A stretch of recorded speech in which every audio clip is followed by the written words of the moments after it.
سلام بینندگان ارجمند برنامه خبری و تحلیل اخبار آزادی. برنامه ما از استودیوی مرکزی رادیو آزادی در شهر پراگ تقدیمتان می شود.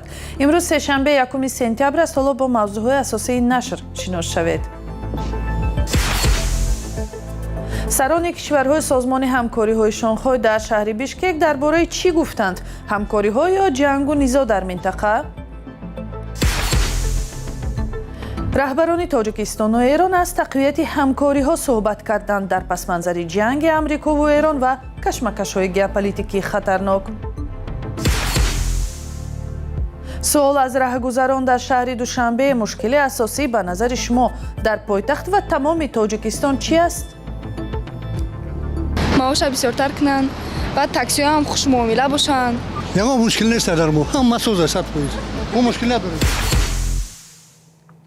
در شهر بیشکک امروز جلسه سران کشورهای عضو سازمان همکاری‌های شانگهای برپا شد و در آن در برابر رهبران چین و هند، روسیه و کشورهای آسیای مرکزی رئیس جمهوری تاجیکستان امامعلی رحمان شرکت داشت. در پایان جلسه اعلامیه مشترک سران دولت‌ها امضا شد که به عهده‌داری آنها برای مقابله با اکستریمیسم و تروریسم مبارزه با قاچاق مواد مخدر تاکید می‌کند. طاهری سفر تفصیلات بیشتر دارد. نشست سران سازمان همکاری‌های شانگهای در بیشکک در حال برگزار می شود که این سازمان با آستانه 25 سالگی تأسیس خود قدم می گذارد.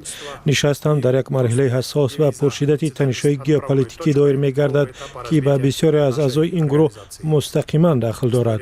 ایران با ایالات متحده در حالت جنگ است. جنگ روسیه در اوکراین بدون هیچ نشانه از کاهش ادامه دارد. چین با فشار افزوده تجارتی آمریکا روبرو است و دو قدرت هسته‌ای هند و پاکستان با وجود رقابت عمیق سر یک میز می نشینند. 4 کشور آسیای مرکزی، قرقیزستان میزبان نشست، تاجیکستان و قزاقستان و ازبکستان نه تنها بازیگران منطقوی بلکه یک هدف قدرت‌های گوناگون از جمله چین و روسیه، هندوستان و ایالات متحده برای افزایش نفوذ خود در آن کشورها می باشند. نورلان یرمکبویف دبیر کلی سازمان همکاری شانگهای از قزاقستان در مصاحبه با یک روزنامه چین روحیه شانگهای را ستوده است که به قول وی این روحیه بر اساس باوری، احترام و منفعت‌های متقابله اساس یافته است. اما پس این ارزش‌های مشترک اختلافات عمیق نهانند و اعضای سازمان از منبر سازمان همکاری شانگهای برای پیشبرد اهداف خصوصی و اکثرا مخالف به هم استفاده می‌برند. امیل جوریف تحلیلگر سیاسی قرقیز میگوید هر یک عضو سازمان موقع خاص خود را دارد و دیدگاه قدرت‌های بزرگ از یکدیگر فرق می‌کنند. با گفته جوریف چین و هندوستان در بسیار مسائل‌ها موقع‌های گوناگون دارند و بین آنها مسائل‌های بحث برانگیز موجودند. روسیه تلاش دارد به جهان تاثیر گذارد و جنگ در اوکراین را بدون توقف ادامه می‌دهد. علاوه بر این ایران نیز هست که درگیر جنگ با آمریکاست و همه منتظرند که تهران در آینده چگونه گام برمی‌دارد. نشست 26 سالانه سازمان همکاری شانگهای در حال صورت می‌گیرد که از تأسیس آن از طرف چین، روسیه، قزاقستان، قرقیزستان، تاجیکستان و ازبکستان 25 سال پر می‌شود. با پیوستن هند و پاکستان، ایران و بلاروس به سازمان، اینچنین با نظرداشت کشورهای ناظر و شریکان مکالمه، سازمان مذکور تقریبا نصف اهالی جهان و تقریبا 3/1 اقتصاد جهانی را فرا می‌گیرد. با وجود این نشست‌های گذشته سازمان هیچ قراری سرنوشت‌ساز به بار نیاوردند و برای اعضای خرد و بزرگ این ملاقات‌ها بیشتر جنبه نمایشی داشتند. امامعلی رحمان رئیس جمهوری تاجیکستان امروز هنگام سخنرانی در جلسه سران کشورهای سازمان همکاری شانگهای با اشاره به تحولات در خاورمیانه گفت این نزاع و مناقشه‌های دیگر باید از راه‌های سیاسی و دیپلماتی حل شود. او دیروز با مسعود پزشکیان رئیس جمهوری ایران هم گفتگو داشت و به قول دفتر مطبوعات ریاست جمهوری مسائل همکاری‌های دوجانبه از جمله تجارت و سرمایه گذاری در بخش‌های انرژتیک بررسی شده است. بعد ملاقات رحمان در صحبت با رسانه‌های ایرانی ایران را یک کشوری برادر نامید و گفت به زودی به ایران سفر می‌کند. رحمان پیش از این دیدار با فرستاده مخصوص دونالد ترامپ رئیس جمهوری آمریکا در آسیای مرکزی و جنوبی سرجیو گور گفتگو و درباره همکاری‌های دوجانبه صحبت کرد. معلوم نیست در دیدار با دیپلمات آمریکایی آیا راجع به ایران صحبت شده است یا نه. تاجیکستان از زمان شروع نزاع بین آمریکا و ایران در ماه فوریه آشکارا پشتیبانیش از ایران را نمایش داده است. در یک صحبت پیش از این برنامه از تحلیلگر تاجیک پرویز مولاجانوف خواستیم همکاری‌های نزدیک و پشتیبانی آشکارای тоҷикистон аз эронро дар пасманзари низои амрико ва эрон шарҳ бидиҳад. намегӯям ки мисол мо агар ҳозир ба эрон наздиктар шавем, муносибати мо бо ғарб якояк барои вайрон мешавад. албатта муносибати мо ба ғарбу амрико хеле муҳим аст барои тоҷикистон. муносибати додугирифт миёни тоҷикистон ва эрон ҳозир дар як чорчӯбаи муайян сурат бигирад. мо метавонем ки ҳам инчунин муносибати худро бо амрико вайрон накунем, чунки шумо медонед ки мисол покистону қатару дигар кишварҳои дигар ҳам бо эрон ҳозир суҳбату додугирӣ доранд ва ҳам бо амрико.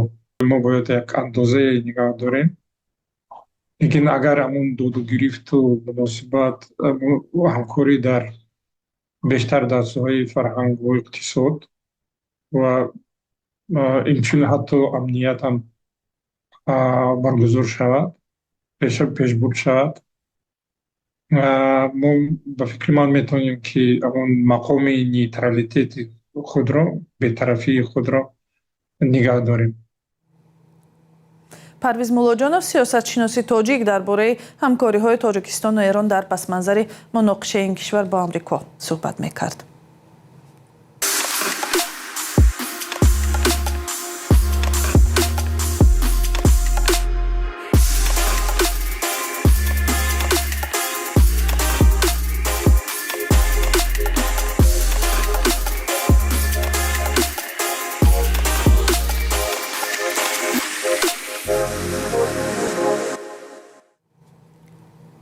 як коршиноси созмони милал гуфтааст, ҳарчанд иқтисоди тоҷикистон рӯ ба рушд аст, вале ҳамоно ба муҳоҷирати корӣ ва пули фиристодаи шаҳрвандонаш сахт пойбанд мемонад.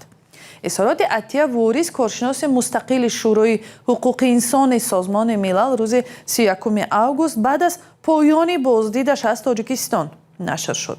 ҳар сол садҳо ҳазор шаҳрванди тоҷикистон дар ҷустуҷӯи кору маоши муносиб ба Русия ва кишварҳои дигар мераванд. мақомот на шумораи муҳоҷирони кориро мегӯянд ва на пули фиристодаи онҳоро.